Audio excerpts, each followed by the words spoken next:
Last time on Super Ninja Steel. We'll start with Brody, the Red Ranger. He does not grow or change in the slightest. As she was her team's tech nerd, kind of like a Kendrix or a Kendall, but without the nerdier personality. She loves nature and animals, and we know this because she has a dog. As for Calvin himself, well, he's really just a male version of Haley, if you think about it. They decided to do it the boring and easy way by just dropping the Aiden identity and having Levi Weston, in name and truth, just become Brody's brother. Preston is an aspiring magician who is kind of nervous and clumsy, but brave when it counts. That's it. That's his entire character. Let's take a second to talk about Redbot. That was it, so moving on. That brings us to perhaps Ninja Steel's best character, Mr. Mick Canick, shop teacher extraordinaire. He may be the only character on the show that I can't really complain about much. We'll start with Galvanax, and boy, there's not much to say about this guy. If there is little to say about Galvanax, there's even less to say about Ripcon. Baron Nero took off his Plague Doctor mask and revealed the purple, scaly, one emotion at a time face of Cosmo Royale, otherwise wearing his exact outfit and hat.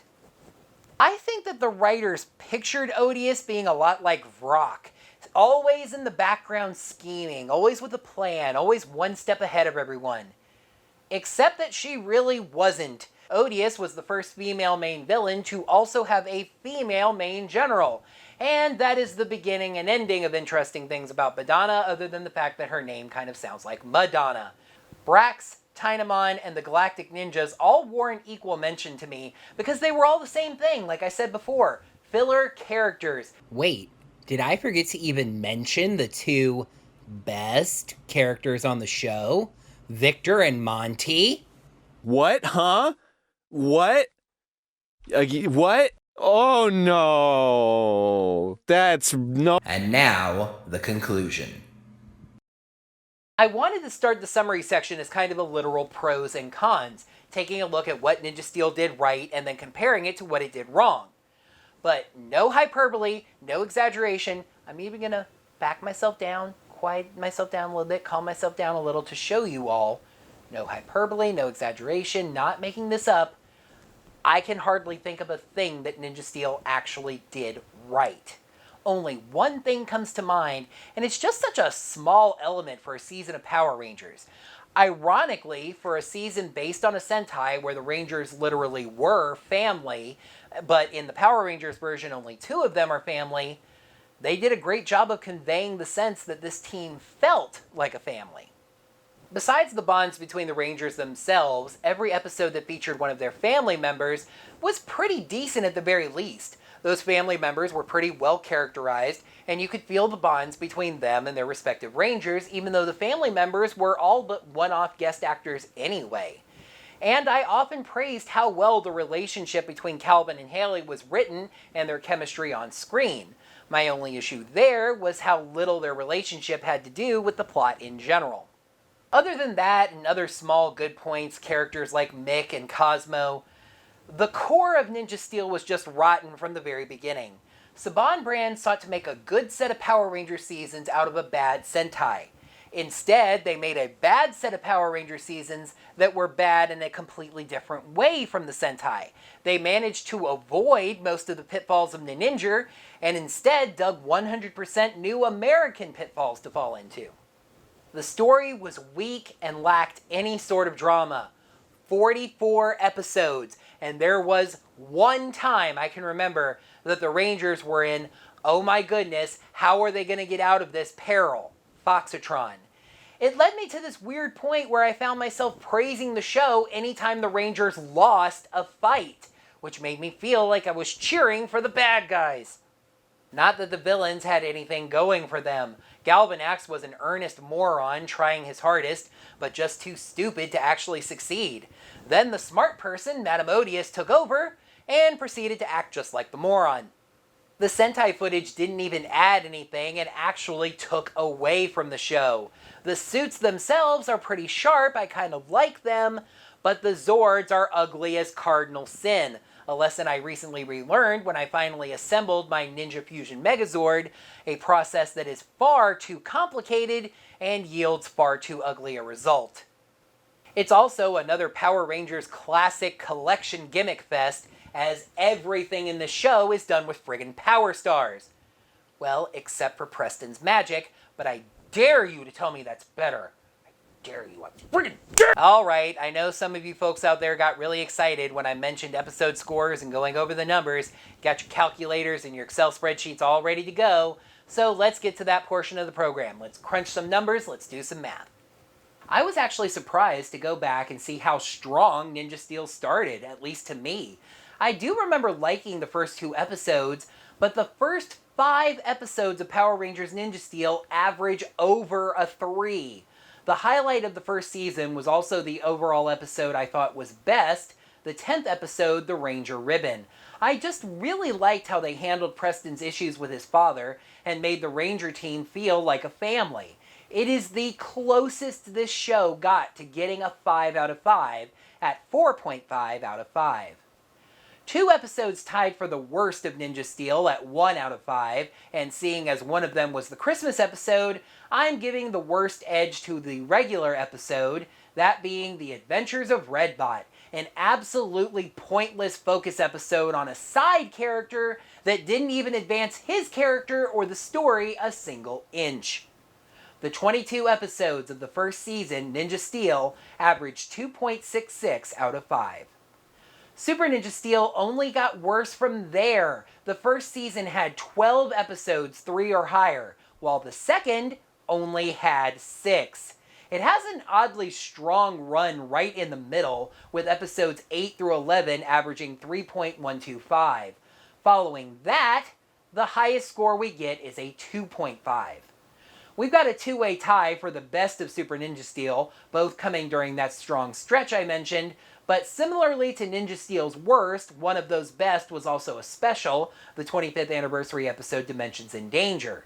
So, Super Ninja Steel's best was Caught Red-Handed, a Red Ranger focus with a pretty nice moral and some good stuff for Brody, and more importantly, a dramatic Ranger plot that dealt the Rangers their biggest setback and gave us an honest-to-goodness hiatus cliffhanger. The worst of Super Ninja Steel makes itself really clear. You would think that was a crowded field with 6 episodes scoring below a 2, but only one of those episodes scored below a 1. That would be the 17th episode, Happy to Be Me, where Tynamon stole Levi's voice, Preston turned him into a child, and nothing made any sense. Since the Poise show has now aired, and you know my score for that, I can now give you the final scores. I guess that's one advantage to this taking so long to get released. Super Ninja Steel averaged out significantly lower than its first season, averaging just 2.18 stars out of 5.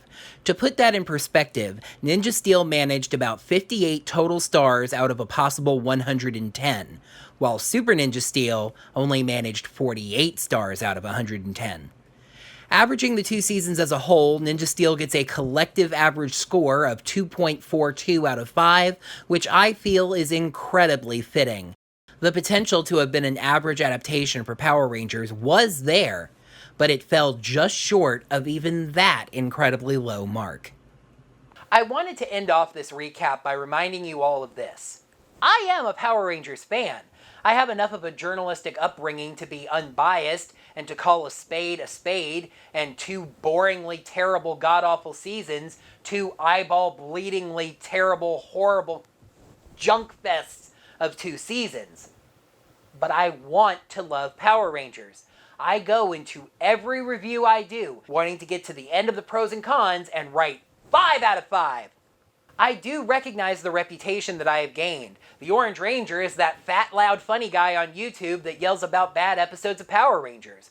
When particularly bad episodes of Ninja Steel would air, before I could even get the review done, I would get comments on previous reviews with stuff like, "Oh boy, can't wait for you to tear into the next one," or "Hoo-hoo, get ready, Orange Ranger, the next episode's even worse." As I've said before, I'm proud of the fact that I've lent some joy to 2 seasons of Power Rangers that have, in my opinion, utterly failed to deliver that joy themselves. If we can't love seasons of Power Rangers, we can at the very least make fun of them while waiting for the next seasons to come along. I just wanted to make one thing very clear. I desperately want Beast Morphers to be good. I want these next 2 seasons to be my new favorite seasons. I want to give every single episode a 5 out of 5, with various little bonus points scattered throughout. If my videos lose some humor value because I'm just lavishing the show with praise, every review is, I love this season, I love this episode, I love everything about it, so be it. But you have my word that I will only do that if I think it's worthy. To be honest, I kind of said my piece last week about thanking you all for following me through these seasons and watching and suffering alongside me here. But now that this is done, I feel just that much more ready for Beast Morphers. That is it, and that is all for my summary of Power Rangers Ninja Steel and Super Ninja Steel. Thank you, heroes, so much as always for watching. Make sure to like the video by clicking that thumbs up button right down below. In the comments below, heroes, let it all out. What you liked about Ninja Steel, what you hated about Ninja Steel, favorite character, least favorite character. I want to hear all about that down in those comments below. Make sure you're subscribed to the channel to see all my videos. I have Beast Morphers reviews, I have a comically long review series, I have my Unmorphed vlogs, all that stuff you want to see by subscribing to the channel, and also ringing the bell, getting your notifications set up so you get notified as soon as I post brand new videos. And if you want to lend any financial support to the channel, there are now 2 ways that you can do so. You can head over to digitaltipjar.com/orangerangervid, toss some change into the tip jar, and I'd greatly appreciate anything that lands inside. Or you can buy me a coffee over at Ko-fi, which has a dash in it, remember, ko-fi.com/orangerangervideos. Coffees are set at $3 a piece. I appreciate it if you decide to do that. If you want to donate less than that, please feel free to go to Digital Tip Jar. I appreciate any financial support that's lent to the channel. It's just fantastic. It always makes my day when I see something's in there, so thank you so much. Until next time, heroes, may the power protect you. Alright, I know there's some of you folks out there when and to call 2 incredibly terrible seasons 2 god-awfully... I do recognize the reputation that I've gained. Orange Ranger... You can also head over to ko-fi coffee costs... Great. Make sure to like the video by clicking those thumbs up buttons. Almost there, Sean. Almost there. In the comments below, let me know what you thought of these seasons. Let it all out. Your favorite...